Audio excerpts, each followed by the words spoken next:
Good morning mga kahabi. Papakilala ko nga pala sa inyo mga alaga ko. Ito si Mako, si Ducky, si Tyler, at si Shiro. Sa labas naman ay nandoon si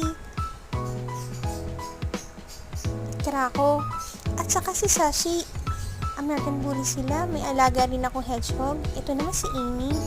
At ang ampon namin pusa, si Meow Meow.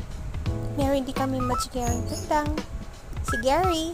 At ang inahin naming manok na mahilig mangitlog, si Nori. Meron din kami mga alagang ibon, pero hindi na kami nabibreed. Nai-stress kasi sila sa daga. Siya nga pala. Andito nga pala si ate. Yun o, pabalik na siya ng Lipa ngayon. Doon kasi siya nag-aaral. Paalam ate. Ingat, yun lamang po.